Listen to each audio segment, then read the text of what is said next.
Amados irmãos e irmãs, sejam todos bem-vindos.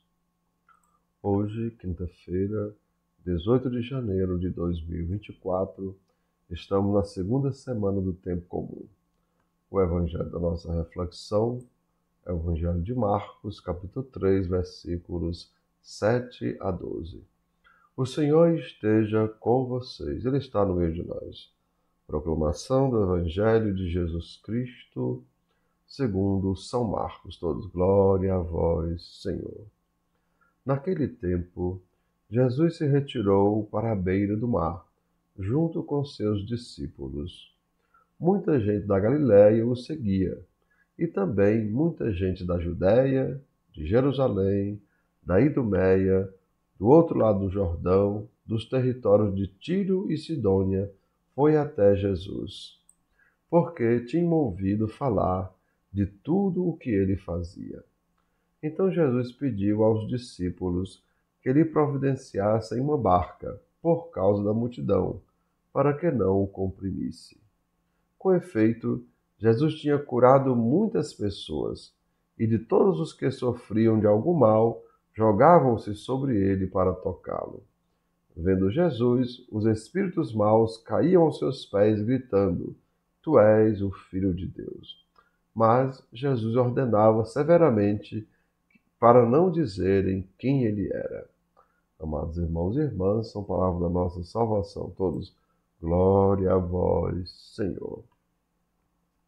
E assim, amados irmãos e irmãs, os que sofriam de algum mal jogavam-se sobre ele para tocá-lo, ou seja, só em tocar em Jesus, lembrando aquele episódio da mulher hemorroísa, que pensou só em tocar na roupa de Jesus ela seria curada. Então, aquelas pessoas faziam a mesma coisa.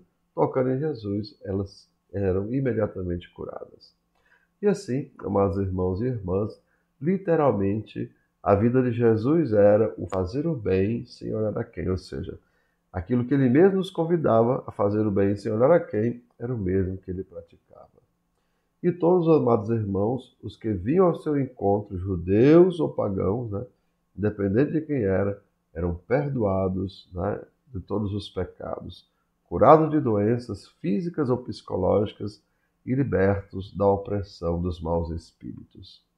Assim, amados irmãos e irmãs, o reino de Deus deixava suas marcas na vida de todos os que se aproximavam de Jesus. Lembre que Jesus é a personificação do reino de Deus. Mas, infelizmente, amados irmãos e irmãs, no caso os fariseus e o povo, os grandes do povo, infelizmente eles não puderam receber a graça, porque ou não tinham fé, ou eram também incapazes de amar, ou também de perdoar o seu semelhante. E assim, amados irmãos e irmãs, na proposta de Jesus, que também para o povo daquela época e também para nós, está um convite a uma mudança interior. E vejam, não é uma mudança qualquer, mas é uma mudança íntima de cada um de nós. Lembrem aquilo que a gente comentava na missa de ontem, Porque antes de Davi ir lutar com Golias, Davi venceu a si mesmo, venceu o seu comodismo, venceu a sua falta de fé. Ou seja, ele primeiro teve que fazer uma transformação interior e aí chegar diante de Golias e poder vencê-lo.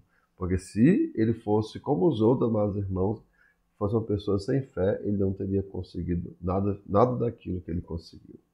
E assim, amados irmãos, todos nós precisamos também nos deixar transformar interiormente por Deus. E é claro, não é uma questão de aparência, ou seja, não é uma questão de aparência externa, mas sim de essência. Pois, amados irmãos e irmãs, as mudanças exteriores não resistem ao tempo e às adversidades. São como uma maquiagem, vejam? Você passa aquela maquiagem no rosto, mas no outro dia já está do mesmo jeito, Então, as mudanças interiores, amados irmãos, elas precisam acontecer. Lembre aquilo que a gente fala nas Santas Missas, porque o céu é agora Deus em nós, e na eternidade nós em Deus. E como já falamos, toda mudança exterior é como uma maquiagem, que pode até fazer com que você tenha uma aparência bela, mas quando ela sair, você fica do mesmo jeito. Então, somos convidados a isso, a mudanças interiores, porque são elas que permanecem e suportam a todas as adversidades. Então, amados irmãos e irmãs, que desça sobre cada um de vós as bênçãos do Deus Todo-Poderoso, Pai, Filho e Espírito Santo. Amém. Tenham todos um bom dia, compartilhe nosso vídeo e se inscrevam no nosso canal.